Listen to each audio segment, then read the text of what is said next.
la noticia. El contacto a esta hora es con el economista Juan Carlos Salvador, presidente del Colegio de Economistas, para analizar un tema que preocupa mucho a la ciudadanía, pero que también interesa mucho al gobierno del presidente Noboa: el aumento, el incremento del IVA a partir de abril. Economista Salvador, buenos días, bienvenido a Así Amaneció. Buenos días, muchas gracias por la invitación y un saludo a su distinguida audiencia. Economista Salvador, ¿cuáles son las implicaciones que ha identificado ya el gremio de economistas en el país respecto a lo que cambiará a partir del 1 de abril con la aplicación del aumento al impuesto al valor agregado a 15 puntos, como lo ha anticipado el presidente Noboa? Bueno, desde el gremio de economistas hemos evaluado cuánto se recaudaría de manera adicional por concepto de este incremento. Hemos calculado en 935 millones únicamente este incremento a lo largo de todo el año, lo que de cierta forma aliviaría las necesidades de caja fiscal del gobierno. Ahora bien, hay un fenómeno también que ya se está produciendo de manera de especulación en ciertos precios, con el fin de que obviamente se están anticipando, aprovechando la dinámica del incremento del IVA para subir los precios. Entonces, en este aspecto, pues, partiendo de la experiencia que pasó en el terremoto, se espera que este fenómeno de especulación dure alrededor de 6 meses después de un mes del incremento del IVA. Pero 6 meses no son poca cosa, economista Salvador. Así es, lamentablemente esto va a contraer el consumo si es que no se toman medidas correctivas en términos de reactivación económica y de cierta forma de contención de los precios en los bienes y servicios, que obviamente no se puede controlar de manera 100% este fenómeno de especulación, pero desde gremio nosotros hemos posicionado que cada consumidor pueda empoderarse de los precios que está pagando y pues tratar de contener ciertos rubros, y pues desde un llamado también al gobierno nacional con el fin de que, por ejemplo, tengamos un acceso, sea por un aplicativo web o llamado, etcétera, con el fin de monitorear también y expresar nuestras quejas ante un posible incremento de precios. Ahora, el problema es, economista Salvador, que la ciudadanía ya ha vivido episodios como este y regularmente siempre termina siendo la más perjudicada. El hecho de que las intendencias de policía en cada uno de los cantones o de las provincias, para ser más específico, genere un control que satisfaga la necesidad de los consumidores es algo que se ve bastante lejano. Es decir, estamos en una espiral de la cual muy difícilmente vamos a poder salir.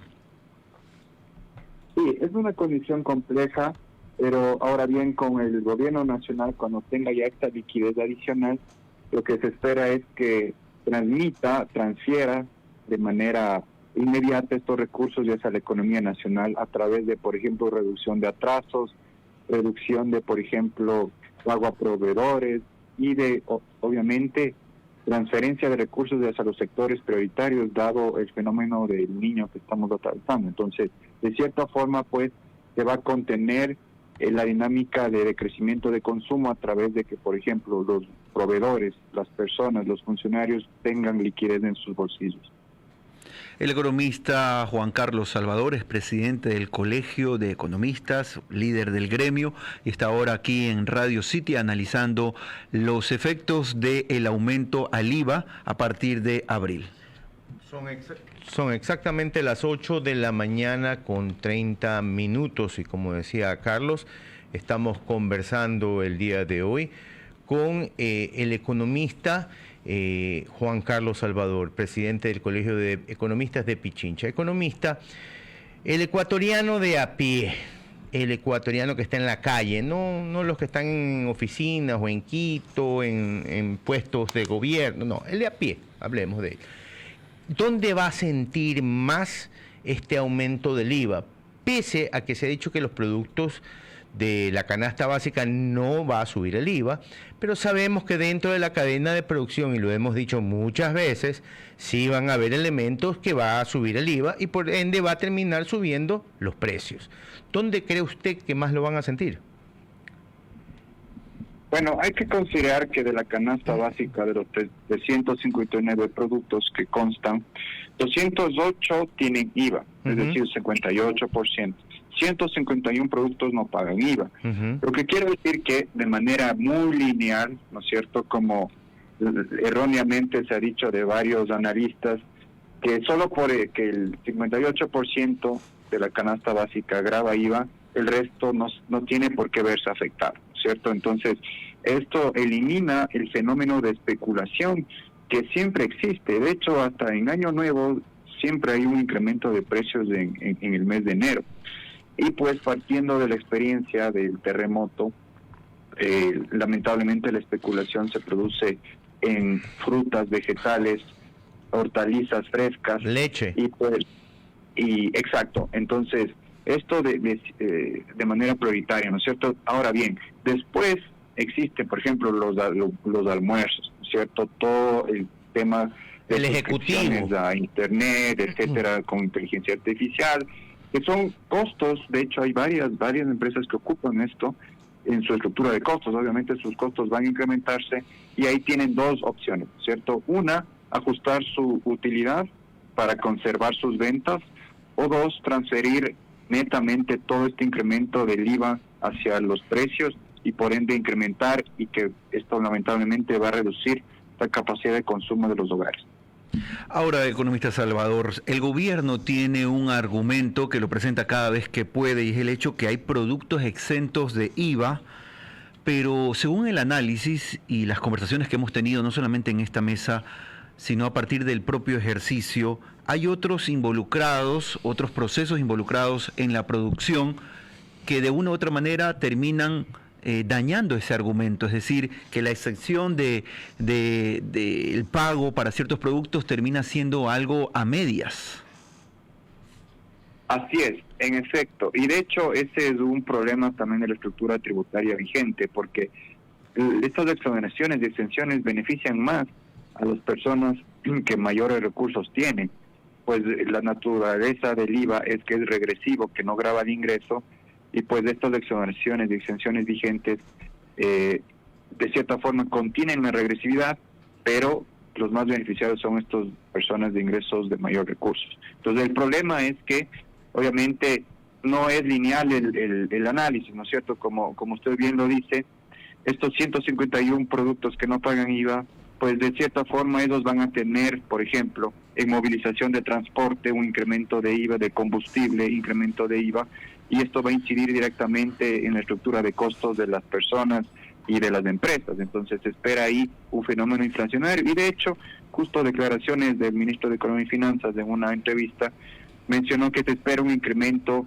momentáneo del 1.6% de la inflación anual. Economista, Priscila Jacome le saluda.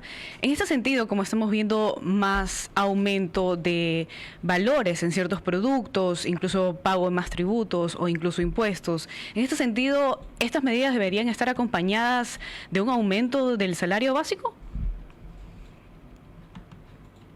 Bueno, estas medidas tienen que estar acompañadas de una estrategia muy fuerte de fomento al consumo.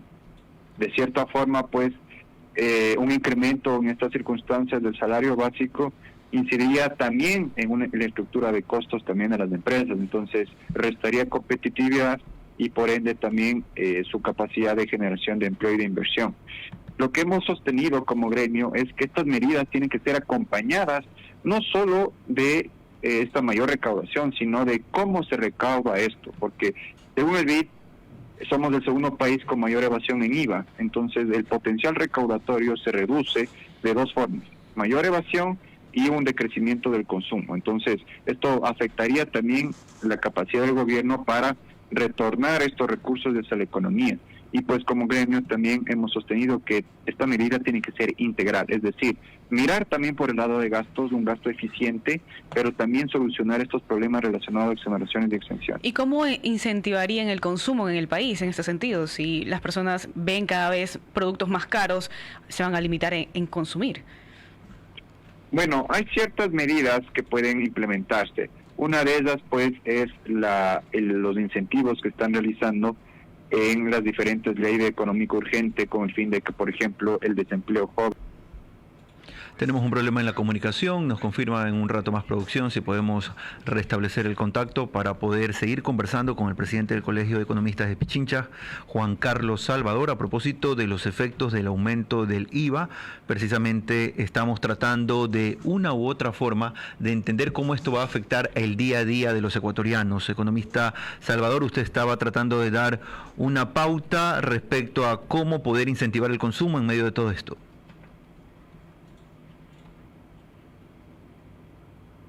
¿Aló? Tenemos alguna complicación ahora mismo en el contacto telefónico. En un rato más intentaremos resolver. Teníamos algunas cuestiones importantes todavía que consultar al presidente del Colegio de Ingenieros. Entre esas, seguramente parte del análisis que estamos teniendo aquí en la mesa. Que hemos recobrado ya incluso en función de lo que se ha dicho de parte del gobierno respecto a eso. Queremos saber si el economista Salvador nos escucha. Economista Salvador, ¿nos escucha allí? Ahí le escuchamos, disculpe, hay problemas aquí de señal. No se preocupe. Y a propósito de eso, nuestro panelista de este día, Alfonso Rollero, tiene una consulta que plantearle. Por favor. Economista Salvador, un gusto saludarlo, Alfonso Rollero. Una consulta. Yo escucho y veo a los gremios, en este caso, y veo al suyo, ya pronunciándose con el tema del IVA. Pero a su vez veo este tema integralmente, como usted decía, el gasto integral o verlo integralmente. ¿Qué pasa en aquellas, por ejemplo, empresas públicas o en las mismas falta de eficiencia en el gobierno en ciertos sectores que pudiesen aliviar la carga a los ciudadanos y, por supuesto, beneficiar a las arcas del Estado porque habría mayor disponibilidad de dinero? Y me puede hacer un poco más específico. ¿Qué pasa, por ejemplo, en los sectores petroleros? ¿Qué pasa en los sectores mineros? Que bien podrían ser grandes caudales de inversión para, evidentemente, bajar la carga impositiva al ciudadano. Entonces, fuera de esto, fuera del análisis del IVA, mi pregunta específica, economista Salvador, es: los gremios, específicamente los economistas como el suyo, ¿dónde están parados en el análisis de la eficiencia del Estado, de la eficiencia de las empresas públicas y de la prendida de motores de los sectores que deben estar prendidos y funcionando actualmente en el Ecuador? Gracias, Alfonso, por tu pregunta.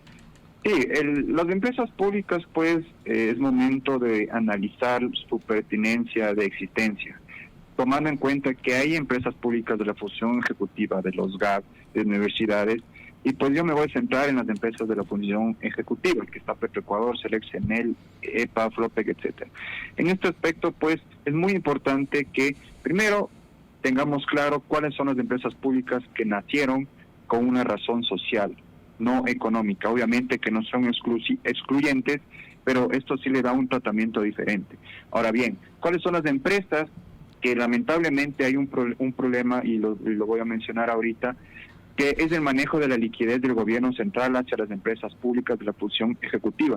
En la proforma presupuestaria, en un anexo, se evidencia que a Petroecuador se le ha hecho un concepto que se llama manejo integrado de liquidez, es decir, cuando el gobierno tiene problemas de liquidez, recircula la liquidez de Petroecuador que tiene en el Banco Central hacia la cuenta única. Y esto alcanzó en el año anterior $2.000 millones. ¿Qué significa esto? Pues de un presupuesto de Petroecuador que es de alrededor de $4.500 millones, no puede ejecutar por falta de liquidez y por un error en la programación al momento de elaborar la proforma. Entonces, esto es el pan de cada día, lamentablemente, y en este concepto entra Flopec, entra Enel, entra Selec, y que esto afecta también mucho a su ejercicio de inversión. Por otro lado, obviamente, en la cultura corporativa es muy importante que se implemente en las empresas públicas. De hecho, hace unos años se colocó en la Asamblea una ley que reforma el tema del funcionamiento de las empresas públicas con el fin de que compita de cierta forma con las mismas reglas de juego del sector privado, con el fin de que, por ejemplo, se incremente la transparencia, la eficiencia, y que los costos, por ejemplo, no sea un incentivo para que lamentablemente el tema político incida en su eficiencia. Entonces, el problema de las empresas públicas es un tema estructural que se lo tiene que analizar desde la cultura del gobierno corporativo. En la falta de eficiencia, pues es evidente que hay problemas de gestión en las empresas públicas, pero también en las entidades que forman parte del presupuesto general del Estado.